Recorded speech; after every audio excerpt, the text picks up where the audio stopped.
Welcome back. और जिस तरह मैंने आपसे बताया कि कॉमनवेल्थ गेम्स हो रहे हैं और जब इंटरनेशनल लेवल के गेम्स होते हैं तो ऑब्वियसली पाकिस्तान के प्लेयर्स, एथलीट्स भी एंड स्पोर्ट्स पर्सनालिटीज़ भी वहाँ शिरकत करते हैं। सो ये एक बड़ा चांस होता है कि आप अपने मुल्क के हवाले से न सिर्फ अपने हवाले से अगर आप जीत जाते हैं तो आपको पजीराई मिलती है, बल्कि आपके मुल्क के हवाले से भी लोग जानते हैं और आपके वतन को भी पजीराई मिलती है। सो इन गेम्स को कवर करने के लिए हमारे रिपोर्टर वहाँ पर मौजूद हैं, असगर अजीम साहब। बर्मिंघम में गालिबन आप मौजूद हैं, आपको खुशामदीद कहते हैं। अस्सलाम वालेकुम। वालेकुम अस्सलाम। कैसे हैं आप? ठीक ठाक हैं? अल्लाह का शुक्र है, अल्हम्दुलिल्लाह। जी असगर अजीम, पहले तो ओवरऑल बताइएगा कि किस तरह से ये गेम्स जो आप देख रहे हैं, ये किस तरह से इसका इनेकाद हुआ, वहाँ का माहौल कैसा है गेम्स के हवाले से, लोगों की क्या राय है, पाकिस्तानी जो मुकीम है वो कितने इंटरेस्टेड हैं इन गेम्स को देखने के लिए, और आपको पर्सनली कैसा लग रहा है? बहुत शुक्रिया पहले तो आपका और जीटीवी का। दरअसल बर्मिंघम में जो 22वें कॉमनवेल्थ गेम जारी है, इसमें मजमूई तौर पर अगर मैं बात करूं तो यहाँ की पब्लिक का इंटरेस्ट तो बहुत ज्यादा है। हम्म। हम अमूमन देखते हैं कि हमारे मुल्क में जो है अगर इस तरह के गेम हो जी। और कुछ हुए भी हैं तो पब्लिक इंटरेस्ट नहीं होता। लेकिन यहाँ हर गेम में पब्लिक मौजूद होती है, शायकीन मौजूद होते हैं, वो इवेंट को एंजॉय करते हैं। अच्छा। पाकिस्तानी शायकीन जो है उनकी तादाद बहुत कम है, हम्म। क्योंकि हमारी परफॉर्मेंस ऐसी नहीं कि हम यहाँ के मकामी ओवरसीज पाकिस्तानीज को अपनी तरफ रागिब कर सकें, उनके लिए कोई इंटरेस्ट पैदा कर सकें। लेकिन फिर भी एक मखसूस तादाद हौसला अफजाई के लिए ग्राउंड में आ रही है और हम्म। खिलाड़ियों की हौसला अफजाई कर रही है। ओवरऑल बर्मिंघम को जो है इस हवाले से बड़ा अच्छा सजाया भी गया है। यहाँ पे मुख्तलिफ जगहों पे बैनर्स लगाए गए हैं, मीडिया हम्म। के लिए अलग एक डेस्क एयरपोर्ट पे बनाया गया है ताकि कोई सही। परेशानी ना हो। ओपनिंग सेरेमनी जहां हुई तो उसमें पाकिस्तानी दस्ते ने भरपूर शिरकत की, जबकि हम्म। दीगर 76 ममालिक ने भी उसमें शिरकत की। और जो शहजादे हैं यहाँ के, उन्होंने जो जी। है इसका बाकायदा आगाज किया था और एक अच्छा माहौल यहाँ क्रिएट हुआ है। असल में ये स्पोर्ट्स लविंग कंट्री है, स्पोर्ट्स पे को बड़ी जी। तरजीह देती है। और यही वजह है कि कॉमनवेल्थ गेम जो है वो ताज बरतानिया के तहत ये होता है। और इसमें जो है एक कसीर तादाद खिलाड़ियों की शरीक होती है। 77 कंट्रीज इस वक्त शरीक है। और अगर इसमें बात करूं कि मैं कौन आगे कौन पीछे है, तो हम्म। इसमें ऑस्ट्रेलिया जो है वो तकरीबन 80 या 82 मेडल्स लेकर जो है वो सबसे आगे है, अच्छा। जिसमें 33 गोल्ड मेडल है। उसके बाद सेकंड नंबर पर इंग्लैंड और तीसरे नंबर पर न्यूजीलैंड है। जबकि चौथे नंबर पर कनाडा और हम्म। पांचवें छठे नंबर पर जो है वो भारत भी यहाँ भारत मौजूद भी है। है। हम्म। पांच पांच गोल्ड मेडल उसने हासिल किए हैं। हम्म। लेकिन अगर बात की जाए तो पाकिस्तानी एथलीट की जो परफॉर्मेंस है जी। वो मायूस कुन है। उसमें कोई भी अभी तक ऐसा ब्रेक थ्रू नजर नहीं आया, मां हाँ। सिवाय एक बॉक्सर है इलियास जी। इलियास हुसैन, जिसने सिर्फ दो नेशनल इवेंट में हिस्सा लिया। दोनों इवेंट के वो गोल्ड मेडलिस्ट हैं। और अब यहाँ पहला इंटरनेशनल इवेंट है उनका, जिसमें उन्होंने क्वार्टर फाइनल के लिए क्वालिफाई किया है। आज जी। उनका क्वार्टर फाइनल है। अगर वो क्वार्टर फाइनल जीत जाते हैं तो एक मेडल की उम्मीद तो हो सकती है कि हो आज हमें सकती है। हाँ बिल्कुल। लेकिन ओवरऑल बात करें तो हमारे पास जो उम्मीदें हैं वो जो हमारे ज्वलन थ्रो हैं, अरशद नदीम ओलंपियन, उनसे उम्मीदें हैं। इनाम बख्श से उम्मीद है। इसी सही। तरह कराटे के इवेंट शुरू हो रहे हैं, उनसे उम्मीद है। ठीक है, मैं एक तो एक करके आपसे जानती हूँ। और डेली अलाउंस का भी कोई मामला है एथलीट्स के हवाले से, वो क्या है? देखिए, ये बड़े अफसोसनाक अमल है कि जी। पाकिस्तानी एथलीट जहनी तौर पर पुरसकून नहीं है। एक हम्म। तो परफॉर्मेंस नहीं, ऊपर से डेली सुकून नहीं। यानी कि मैं ये कहूँ कि जेब में नहीं ढेला, देखने चले मेला। तो हम्म। ये जुमला यहाँ पर बड़ा मुहावरा जो है वो सेट होता है। खासकर हॉकी की बात कर लो तो हॉकी में डेली अलाउंस का सबसे बड़ा इशू है, दीगर एथलीट्स के साथ भी है। असल में हुआ यूं था कि जो वफद यहाँ आ रहा था हम्म। खिलाड़ियों का और ऑफिशियल्स का, उसमें कमी की गई।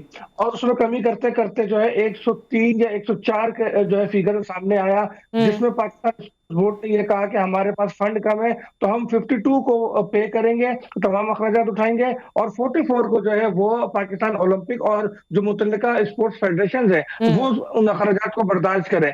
अब यहाँ सही। पे एक सवाल बहुत ज्यादा सामने आ रहा है कि हम्म। अगर पाकिस्तान स्पोर्ट्स बोर्ड के पास पैसे कम थे तो वफाकी सेक्रेटरी स्पोर्ट्स और डीजी स्पोर्ट्स यानी कि स्पोर्ट्स बोर्ड ऑफ पाकिस्तान के जो डायरेक्टर जनरल है जी। आसिफ जमान साहब, तो इन लोगों का सरकारी खर्चे पे आने का फिर क्या जवाब है? अगर हम्म। फंड में पैसे कम है और दीगर जी जो जी। सरकारी फंड के पे आए हैं, जिनका प्रैक्टिकली कोई काम ही नहीं है यहाँ नहीं, पे। इनका आने से कोई फर्क पड़ रहा है? मतलब जैसे फंडिंग का इशू हुआ हुआ है, डेली अलाउंस का इशू हुआ हुआ है, उसे वो रिजॉल्व करने की कोशिश कर रहे हैं? क्योंकि जो साथ वाले लोग हैं या ऑफिशियल्स हैं, उनका काम ये होता है कि जितने गेम्स हो रहे हैं या स्पोर्ट्स के लोगों को वो साथ लेकर आए हैं, उनकी मैनेजमेंट का काम भी उनकी जिम्मे होता है ना।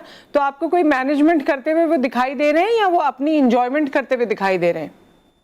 देखिए, फेडरेशंस के मुख्तलिफ फेडरेशन से हमारी बात हुई है, हम्म। तो उसमें जो बात सामने आई वो और ज्यादा तकलीफ देती है कि जो इफ्तिताही तकरीब में जो जिमनास्टिक का दस्ता शरीक हुआ था, जी उसकी जो यूनिफॉर्म था, यानी कि शलवार कमीज और वेस्टकोट जो नेशनल ड्रेस था, उस ड्रेस के अखराजात खुद जिमनास्टिक फेडरेशन ने 41,500 रुपए देकर वो ठीक है, बनवाए, बनवाए हैं। जिसके बाद वो उसमें शरीक हो सके।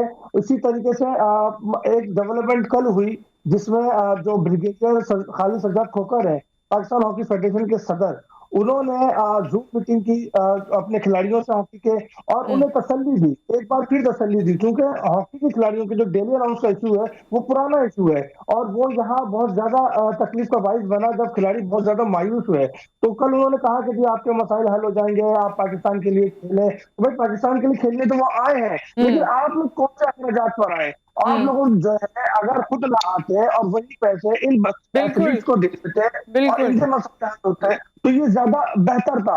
लेकिन बस समझने के एंजॉय का तो इशू ये है तो सारा। काफी असगर अजीम, ऐसे लग रहा है कि हमारे एथलीट्स वहां पर काफी कस्मापुरसी की हालत में फिर अपनी मदद आपके तहत रह रहे हैं। देखिए, नहीं, रिहाइश का इंतजाम तो जाहिर है नहीं, मैनेजमेंट ने अपनी किया मदद है। आपके तहत इन सेंस कि खाना पीना या डेली अलाउंस में जो चीजें होती हैं वो हाँ, उनको खुद ही डेली अखराजात बेयर करने पड़ रहे हैं।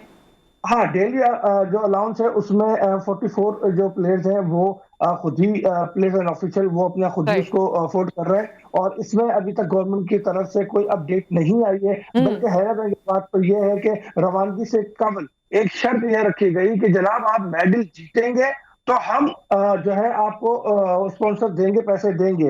लेकिन यहाँ सवाल ये पैदा होता है, पाकिस्तान मेडल जीतने के मामले में बहुत पीछे है, और अगर आप इंटरनेशनल इवेंट में खिलाड़ियों की शिरकत को रोक देंगे तो खिलाड़ियों में जो है वो नई तवानाई नहीं आएगी, उनका कोई टारगेट नहीं होगा, और हम्म। जब टारगेट नहीं होता है तो वो खिलाड़ी फिर माइनस हो जाते हैं, वो गेम भी माइनस हो जाते हैं। वो ना मुल्क में खेले जा सकते हैं ना मुल्क से बाहर खेले जा सकते हैं।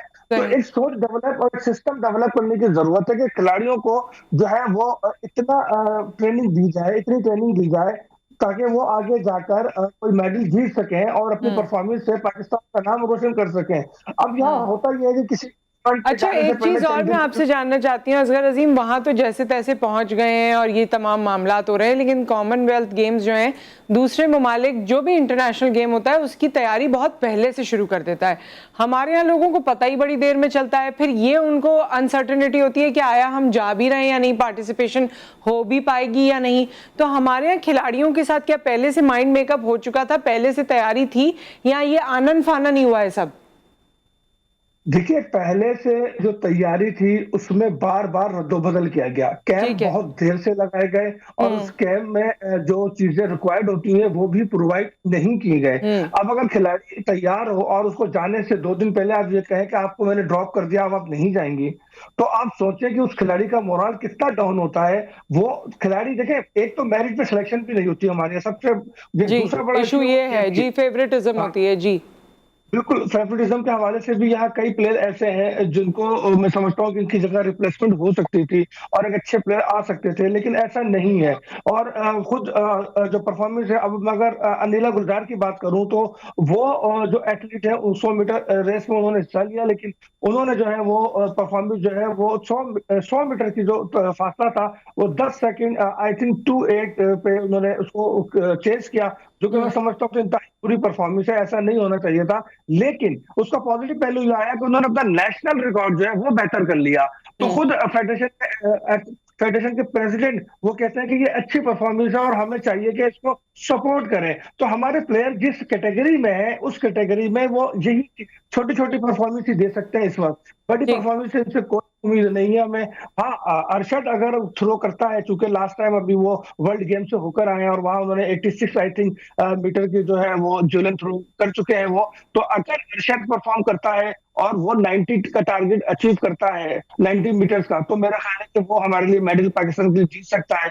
इनाम बट अच्छे रेसलर हैं, उनसे उम्मीद है कि, और उन्होंने कई नाम रोशन किए, कई गोल्ड जी मेडल उन्होंने हासिल किए हैं, तो उनसे भी उम्मीद है कि वो कोई अच्छी परफॉर्मेंस देंगे। इसी तरीके से जो कराटे के प्लेयर हैं, उन्होंने हमेशा कहीं ना कहीं जाकर गोल्ड मेडल या सिल्वर मेडल जरूर लिया है, तो कराटे वालों से भी उम्मीद है कि वो अच्छी परफॉर्म करेंगे। लेकिन सबसे ज्यादा जो अफसोस का मामला है वो क्रिकेट टीम है, जो वुमेन टीम, यहाँ पहली बार कॉमनवेल्थ गेम में वुमेन क्रिकेट को जी जो है वो शामिल किया गया, जिसका मकसद था कि वुमेन को एम्पावर करना और जी उनको जी अपॉर्चुनिटी देना।